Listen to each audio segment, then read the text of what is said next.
Hello everyone at Middlesex Green. I'm from Green City Growers. My name is Grace and I'm going to be your farmer this season in your beautiful big garden here. So today I just want to show you a little bit what I focused on when I came into the garden. I just sort of took stock of the sizes of the beds, things that were already planted in.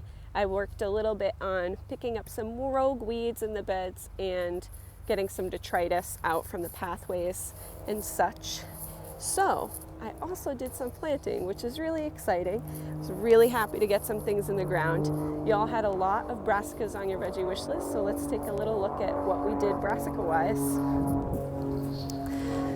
So here you'll see I've planted some kale. All the way down the bed here, you have some big, beautiful beds, which is super exciting for me because it means lots of freedom to grow and plan out how I can, make this garden beautiful for you all. So this is Toscano kale. It's going to become like a deep green color later on when it's big and leafy. And this is red Russian. This is a frilly, reddish, purplish kale. So I wanted to plant two kind of funky varieties for you. These are two kinds of kale that you don't necessarily see in the supermarket. So I thought that would be fun for you all to watch that grow. I also interplanted our brassicas with some beets. These are transplanted beets. Also two different fun, colorful varieties. They're going to be orangey yellow and maroon when they mature. You can already see that a little bit in the stems here. Pretty fun. And I also want to plant some more down here. I just didn't bring enough transplants today. So we have 12 here right now.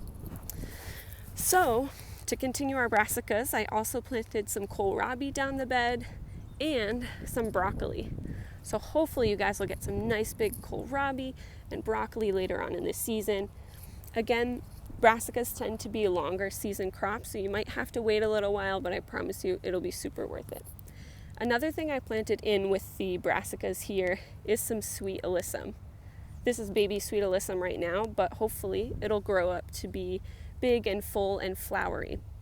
This is going to produce a super sweet florally scent, and I'm hoping that the flowers and the scent will attract beneficial insects such as predatory wasps, which can hopefully eat up any aphids or flea beetles that might be attracted to some of the plants we're going to be planting in this garden. Flea beetles are a really big pest for brassicas, so I want to just get ahead of that before it gets to be an issue. So hopefully this sweet alyssum here, and there's one tiny one down there, that'll help keep those pests away for now. Over here, you don't see anything really except for soil, but I direct seeded some radishes. These are also going to show up in a couple different varieties. One of them is called watermelon radish, which, if I'm not mistaken, has some interesting green striping in it. So I'm super looking forward to that, and I hope you all will be too. I'm going to probably plant some more radishes at in another bed in this garden, but today I just did 3 rows here. And then you'll also see some bok choy. Again, 2 different fun varieties, black summer and rosy. The last thing I planted today, actually 2 things. I planted some fingerling potatoes in here.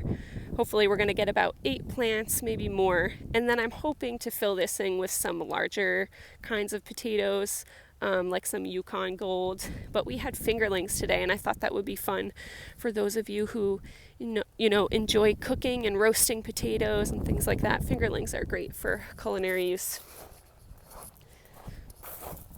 Over here, I planted some fennel. Apparently fennel doesn't get along super well with other garden vegetables, so I'm going to try them out in a planter here. I might also plant some in the end of one of the beds so that, whatever is being exuded from the plant isn't really interacting too much with other vegetables that might be in the bed. So we'll see how these fennels do here. Lastly, I want to show you all kind of how one of the already established beds is doing. I was pretty impressed when I came in here. But look at this. Holy cow. Asparagus and rhubarb galore. So I'm not sure how to, interact with this rhubarb quite yet, but next week I'm going to focus on planting in some greens and hopefully gaining some insight into how to deal with the rhubarb and maybe harvesting some asparagus as well. So yeah, that's it for this week, and I'll see you all next week. Stay tuned to these videos because we have so much space. This space has so much to offer, and I'm super excited to get this garden super fun and healthy for you. Bye.